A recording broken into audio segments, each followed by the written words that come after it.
Leitura dos Atos dos Apóstolos.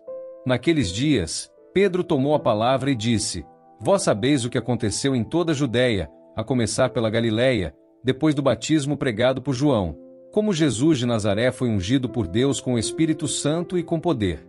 Ele andou por toda parte, fazendo bem e curando a todos os que estavam dominados pelo demônio, porque Deus estava com ele. E nós somos testemunhas de tudo o que Jesus fez na terra dos judeus e em Jerusalém. Eles o mataram, pregando numa cruz. Mas Deus o ressuscitou no terceiro dia, concedendo-lhe manifestar-se não a todo o povo, mas às testemunhas que Deus havia escolhido. A nós, que comemos e bebemos com Jesus, depois que ressuscitou dos mortos. E Jesus nos mandou pregar ao povo e testemunhar que Deus o constituiu juiz dos vivos e dos mortos. Todos os profetas dão testemunho dele. Todo aquele que crê em Jesus recebe, em seu nome, o perdão dos pecados. Palavra do Senhor. Graças a Deus.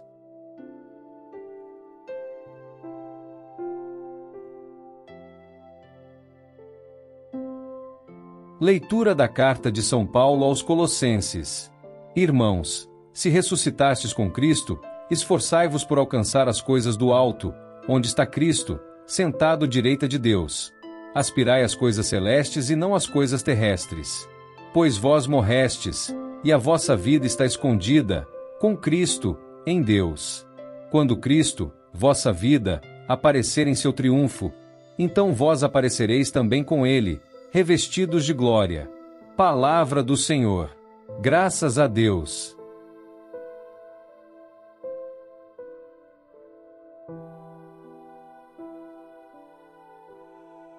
Proclamação do Evangelho de Jesus Cristo segundo São João. Glória a vós, Senhor. No primeiro dia da semana, Maria Madalena foi ao túmulo de Jesus, bem de madrugada, quando ainda estava escuro, e viu que a pedra tinha sido retirada do túmulo. Então ela saiu correndo e foi encontrar Simão Pedro e o outro discípulo, aquele que Jesus amava, e lhes disse: Tiraram o Senhor do túmulo, e não sabemos onde o colocaram. Saíram, então, Pedro e o outro discípulo e foram ao túmulo. Os dois corriam juntos, mas o outro discípulo correu mais depressa que Pedro e chegou primeiro ao túmulo. Olhando para dentro, viu as faixas de linho no chão, mas não entrou. Chegou também Simão Pedro, que vinha correndo atrás, e entrou no túmulo. Viu as faixas de linho deitadas no chão e o pano que tinha estado sobre a cabeça de Jesus, não posto com as faixas, mas enrolado num lugar à parte. Então entrou também o outro discípulo, que tinha chegado primeiro ao túmulo. Ele viu e acreditou. De fato, eles ainda não tinham compreendido a Escritura, segundo a qual ele devia ressuscitar dos mortos. Palavra da salvação. Glória a vós, Senhor.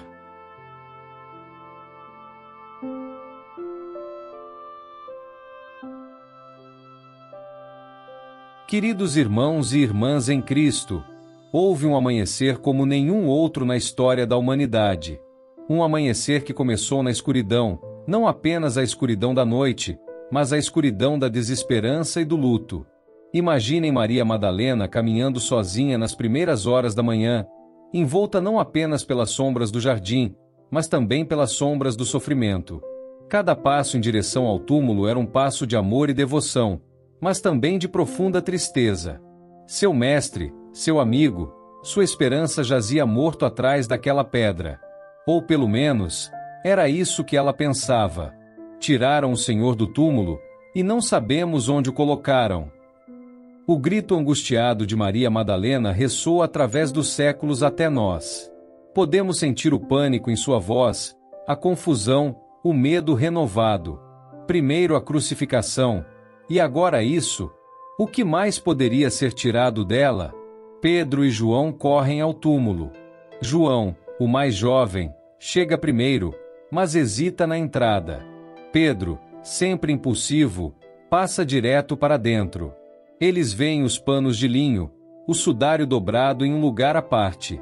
E então, diz-nos o Evangelho, o outro discípulo, que tinha chegado primeiro ao túmulo, entrou também. Ele viu e acreditou. Ele viu e acreditou. Que transformação extraordinária! Da escuridão do desespero à luz da fé em um instante. Mas o que exatamente ele viu? Um túmulo vazio. Alguns panos de linho. Um sudário dobrado. Nada particularmente milagroso à primeira vista. E, no entanto, ele viu e acreditou. Este é o mistério central de nossa fé. A ressurreição de Jesus Cristo. É o evento que muda tudo, que vira o mundo de cabeça para baixo, que transforma a morte em vida, a derrota em vitória, o fim em um novo começo. Pedro, em nossa primeira leitura dos Atos dos Apóstolos, testemunha com confiança: Deus o ressuscitou no terceiro dia e lhe concedeu manifestar-se. Este mesmo Pedro, que negou Jesus 3 vezes, que se escondeu com medo após a crucificação, agora proclama corajosamente a verdade da ressurreição. O que causou essa mudança dramática? Ele encontrou o Cristo ressuscitado. A ressurreição não é apenas um evento histórico para ser lembrado ou celebrado uma vez por ano. É uma realidade viva que transforma nossa existência cotidiana. São Paulo nos diz em nossa segunda leitura: se ressuscitastes com Cristo, buscai as coisas do alto, onde Cristo está sentado à direita de Deus. Note bem, Paulo não diz porque Cristo ressuscitou, mas se ressuscitastes com Cristo. A ressurreição não é apenas algo que aconteceu com Jesus, é algo que acontece conosco. Batizados em Cristo, morremos para o pecado e ressuscitamos para uma nova vida. Esta não é uma linguagem figurativa ou poética, é a descrição de uma realidade espiritual profunda. Através do batismo, através da fé, através da vida no Espírito, participamos da morte e ressurreição de Cristo. Somos, nas palavras de Paulo, escondidos com Cristo em Deus. Mas o que significa isso concretamente? Como vivemos como um povo ressuscitado em um mundo ainda marcado pela morte, pelo sofrimento e pelo pecado? Primeiro, vivemos com uma nova perspectiva. Buscai as coisas do alto, nos exorta Paulo. Nossas prioridades mudam. Nossas ambições são redirecionadas. Nossos valores são transformados. Já não somos determinados pelos padrões e expectativas deste mundo, mas pelos valores do reino de Deus. O sucesso não é mais medido por riqueza, status ou poder, mas pelo amor, serviço e fidelidade. Segundo, vivemos com uma nova esperança. A ressurreição nos assegura que a morte não tem a última palavra. O mal não triunfa. O sofrimento não é o fim da história. Esta esperança não é uma fuga da realidade, mas uma âncora que nos permite enfrentar até mesmo as circunstâncias mais difíceis com coragem e confiança. Lembro-me de uma visita que fiz ao hospital para ver uma senhora idosa da nossa comunidade. Ela estava morrendo de câncer, seu corpo frágil e consumido pela doença. Quando entrei no quarto, esperava encontrar tristeza e desespero. Em vez disso, fui recebido com um sorriso radiante. Padre, ela disse, não se preocupe comigo. Estou apenas me preparando para o encontro com meu Salvador. Sua esperança na ressurreição transfigurou até mesmo o leito de morte em um local de expectativa alegre. Terceiro, vivemos com um novo poder. O mesmo poder que ressuscitou Jesus dos mortos está operando em nós. É o poder de superar o pecado, de amar os inimigos, de perdoar os que nos ofendem, de viver com integridade em um mundo quebrado. Este poder não é nosso, é o Espírito Santo de Deus trabalhando em nós e através de nós. Lembro-me de um homem em nossa paróquia cuja vida havia sido destruída pelo alcoolismo. Ele havia perdido seu emprego, alienado sua família e afundado no desespero. Um dia, em sua solidão, ele entrou cambaleando em nossa igreja, não para orar, mas apenas para encontrar um lugar para sentar. Ali, diante do crucifixo, ele teve um encontro com o Cristo ressuscitado. Não posso explicar exatamente o que aconteceu, mas ele saiu daquela igreja um homem transformado. Hoje, sóbrio por mais de 10 anos, ele lidera nosso ministério de recuperação, ajudando outros a encontrar a libertação que ele encontrou. Finalmente, vivemos como testemunhas da ressurreição.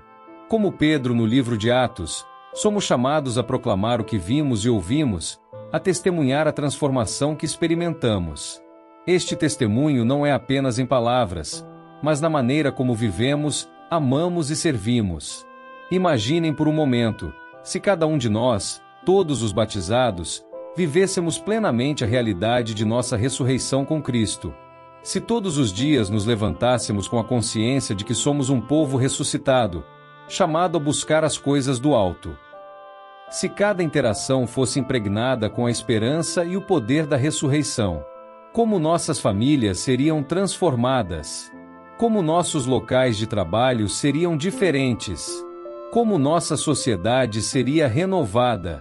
A ressurreição de Jesus não é apenas um evento histórico, é uma chamada à transformação radical. É um convite para viver como cidadãos de um novo reino, onde o amor triunfa sobre o ódio, a vida sobre a morte, a esperança sobre o desespero. Meus queridos irmãos e irmãs, que possamos, como João no túmulo vazio, ver e acreditar. Que possamos, como Pedro, proclamar corajosamente a verdade da ressurreição. Que possamos, como Paulo nos exorta, buscar as coisas do alto, onde Cristo está sentado à direita de Deus. E que o Deus da esperança, que ressuscitou Jesus dentre os mortos, encha vocês de toda alegria e paz em crer, para que vocês transbordem de esperança pelo poder do Espírito Santo. Amém.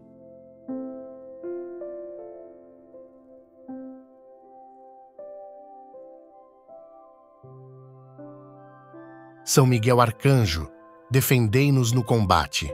Sede o nosso refúgio contra as maldades e ciladas do demônio. Ordene-lhe Deus, instantemente o pedimos, e vós, príncipe da milícia celeste, pela virtude divina, precipitai no inferno a Satanás e aos outros espíritos malignos que andam pelo mundo para perder as almas. Amém.